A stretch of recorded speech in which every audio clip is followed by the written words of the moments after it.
ಬಿಡದಿಯ township ಯೋಜನೆ ಕುರಿತಂತೆ ದೇವೇಗೌಡರು ಕುಮಾರಸ್ವಾಮಿಯ ವಿರುದ್ಧ ಸಿಎಂ ಡಿಕೆ ಶಿವಕುಮಾರ್ ಗುಡುಗಿದ್ದಾರೆ. ಯೋಜನೆಯ ಪ್ರದೇಶ ರೆಡ್ ಝೋನ್ ಮಾಡಿದ್ದು ಎಚ್ಡಿಕೆ ಅಂತ ಹೇಳಿದ್ದಾರೆ. ದೇವೇಗೌಡರು ಕುಮಾರಸ್ವಾಮಿ ವಿರುದ್ಧ ಸಿಎಂ ಡಿಕೆ ಶಿವಕುಮಾರ್ ಗುಡುಗಿದ್ದಾರೆ. ಯೋಜನೆಯ ಪ್ರದೇಶ ರೆಡ್ ಝೋನ್ ಮಾಡಿದ್ದು ಎಚ್ಡಿಕೆ. ಗ್ರಾಮಗಳನ್ನ ಸೇರಿಸಿ ಒಕ್ಕಲೆಬ್ಬಿಸುವಂತಹ ಆದೇಶವನ್ನ ಹೊರಡಿಸಿದ್ರು. ಮನೆಗಳಿಗೆ ಪರಿಹಾರ ಕೊಡಲು ಆದೇಶವನ್ನ ಮಾಡಿದ್ರು ಎಚ್ಡಿಕೆ.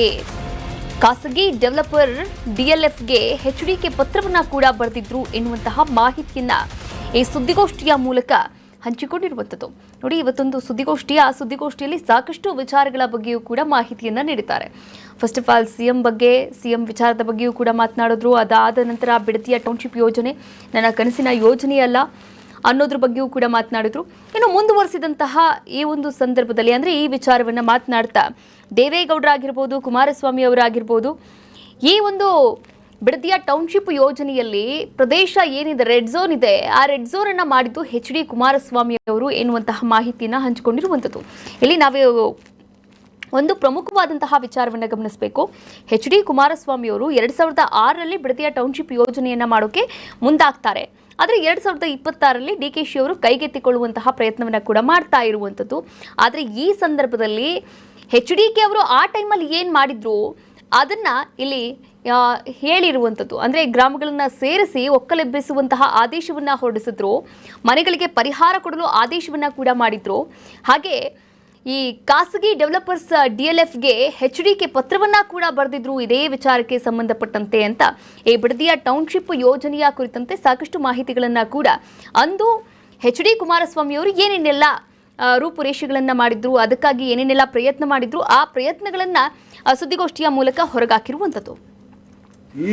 ಈ ಭೂಮಿಗಳಲ್ಲಿ ಗ್ರಾಮ ಠಾಣಾ ಪ್ರದೇಶದಲ್ಲಿ ಕೂಡ ಹಳ್ಳಿಗಳನ್ನು ಕೂಡ ವಸತಿ ವಾಣಿಜ್ಯ ಆಸ್ತಿಗಳನ್ನು ಕೂಡ ನಗದು ನೀಡುವ ಪರಿಹಾರ ಕೂಡ ಘೋಷಣೆ ಮಾಡಿ ಆ ಹಳ್ಳಿಗಳ ಮನೆಗಳನ್ನು ಕೂಡ ಯಾರು ಬದುಕನ್ನ ಕಟ್ಕೊಂಡಿದ್ದಾರೆ, ಯಾರು ತಲತಲಾಂತರ ಅಲ್ಲಿದ್ದಾರೆ, ಆ ಮನೆಗಳನ್ನ ಸೇರಿ ಅವ್ರನ್ನ ಒಕ್ಕಲೆಬ್ಬಿಸಲಿಕ್ಕೆ ಆದೇಶವನ್ನ ಹೊರಡಿಸಿದ್ರು. ಅವ್ರಿಗೇನೇನು ದುಡ್ಡು ಕೊಡಬೇಕು ಅಂತ ತೀರ್ಮಾನ ಕೂಡ ಮಾಡಿದ್ರು. 600 ಅಡಿ ಮನೆ ಇದ್ರೆ 9,000 ಅಡಿ ಕೊಡಬಹುದು. 600 ಚದರ ಇಂದ 9,000 ಇದ್ರೆ 1,200 ಅಡಿ ಕೊಡಬೇಕು. ಸೊ ಹಂಗಂತೇಳಿ ಅವ್ರದೇ ಆದಂತ ವಿವರಗಳನ್ನ ಕೊಟ್ಟು 2,400 ಅಡಿ ಮೇಲಿರುವಂತಹ ನಿವೇಶನ ಮನೆ ಇದ್ರೆ ಅವ್ರಿಗೆ 3,000 ಕೊಡ್ಬೋದು ಅಂತೇಳಿ ಅವರೇ ತೀರ್ಮಾನ ಕೂಡ ಮಾಡಿದ್ರು. ಅದಲ್ಲದೆ ಪ್ರೈವೇಟ್ ಡೆವಲಪರ್ ಡಿಎಲ್ಎಫ್ಗೆ ಪತ್ರ ಕೂಡ ಬರ್ಸಿದ್ರು. ಅವರು ಏನು ನೀವು ಜಾಗ ಇದೆ, ನೀವು ಬನ್ನಿ, ರಿಯಲ್ ಎಸ್ಟೇಟ್ ಅಂತ ಹೇಳ್ತಾರಲ್ಲ ನಮ್ಮ ಅಣ್ಣ, ಜಾಗತಿಕ ಟೆಂಡರ್ ಕರೆದು ಆ ಡಿಎಲ್ಎಫ್ ಅವ್ರ ಹತ್ರ ದುಡ್ಡು ಕೂಡ ಕಟ್ಸ್ಕೊಂಡ್ರು ಪಾಪ.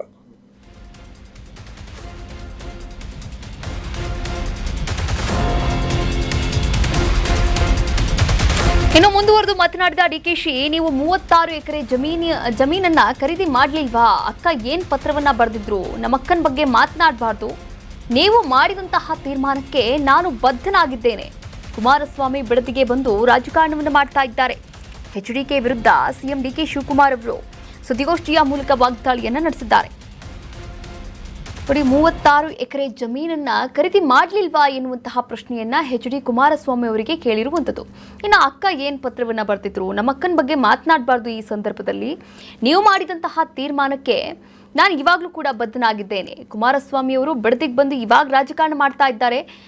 ಆದರೆ ಏನೇ ರಾಜಕಾರಣ ಮಾಡಿದ್ರೂ ಕೂಡ ಬಿಡದಿಯ ಟೌನ್ಶಿಪ್ ಯೋಜನೆ 2006ರಲ್ಲಿ ನೀವು ಕೈಗೆತ್ತಿಕೊಂಡಂತಹ ಯೋಜನೆಯಾಗಿದೆ ಎನ್ನುವಂತಹ ವಿಚಾರಗಳನ್ನ ಕೂಡ ಇಲ್ಲಿ ಸುದ್ದಿಗೋಷ್ಠಿಯ ಮೂಲಕ ತಿಳಿಸಿರುವಂಥದ್ದು. ಅದರ ಜೊತೆಗೆ ವಾಗ್ದಾಳಿಯನ್ನು ಕೂಡ ನಡೆಸಿರುವಂಥದ್ದು ಎಚ್ಡಿಕೆ ವಿರುದ್ಧ ಡಿಕೆ ಶಿವಕುಮಾರ್ ಅವರು. ರೈತರು ತಾವಾಗಿಯೇ ಜಮೀನನ್ನ ಕೊಟ್ರೆ ಮಾತ್ರ ನಾವು ತಗೊಳ್ತೇವೆ. ಕೊಡುತ್ತಿರುವ ಜಮೀನಿಗೆ ಯಾವುದೇ ಕಾರಣಕ್ಕೂ ಕೂಡ ಒತ್ತಾಯ ಇಲ್ಲ. ಸ್ವಇಚ್ಛೆಯಿಂದ ಭೂಮಿ ಕೊಟ್ರೆ ಮಾತ್ರ ಭೂ ಸ್ವಾಧೀನವನ್ನು ಮಾಡಿಕೊಳ್ತೇವೆ ಅಂತ ಬೆಂಗಳೂರಿನಲ್ಲಿ ಸಿಎಂ ಡಿಕೆ ಶಿವಕುಮಾರ್ ಅವರು ಹೇಳಿಕೆಯನ್ನು ಕೊಟ್ಟಿದ್ದಾರೆ. ನೋಡಿ, ಈ ಬಿಡದಿಯ ಟೌನ್ಶಿಪ್ ವಿಚಾರಕ್ಕೆ ಸಂಬಂಧಪಟ್ಟಂತೆ ಒಂದು ಸಿಂಗಲ್ ವರ್ಡ್ ಕೂಡ ರಿಯಾಕ್ಟ್ ಮಾಡಿರಲಿಲ್ಲ ಡಿಕೆ ಶಿವಕುಮಾರ್ ಅವರು. ಮಾತಾಡೋರು ಮಾತಾಡಲಿ, ಆಮೇಲೆ ಅದ್ರ ಬಗ್ಗೆ ನಾವು ಯೋಚನೆ ಮಾಡೋಣ ಅಂತ ಇಲ್ಲಿವರೆಗೂ ಕೂಡ ಸುಮ್ಮನೆ ಇದ್ರು. ಆದರೆ ಇವತ್ತು ಸುದ್ದಿಗೋಷ್ಠಿಯನ್ನು ನಡೆಸಿ ಈ ಬಿಡದಿಯ ಟೌನ್ಶಿಪ್ ಯೋಜನೆಯ ಬಗ್ಗೆ ಮಾತನಾಡಿರುವಂಥದ್ದು.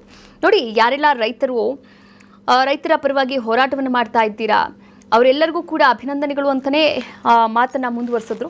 ಅದರ ಜೊತೆಗೆ ಯಾವ ರೈತರು ಸ್ವಇಚ್ಛೆಯಿಂದ ಸಂಪೂರ್ಣವಾಗಿ ಮನಸೋ ಇಚ್ಛೆಯಿಂದ ಕೊಡ್ತೀರಾ ಆ ಜಮೀನನ್ನು ಮಾತ್ರ ನಾವು ತಗೊಳ್ತೀವಿ, ಅಭಿವೃದ್ಧಿಯನ್ನು ಮಾಡ್ತೀವಿ.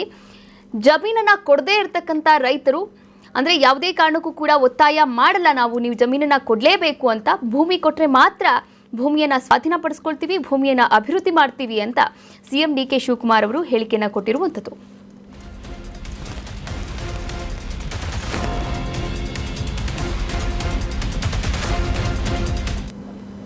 ಕರ್ನಾಟಕ ನ್ಯೂಸ್ ಬೀಟ್ ಫಾಲೋ ಮಾಡಿ, ಸಬ್ಸ್ಕ್ರೈಬ್ ಮಾಡಿ.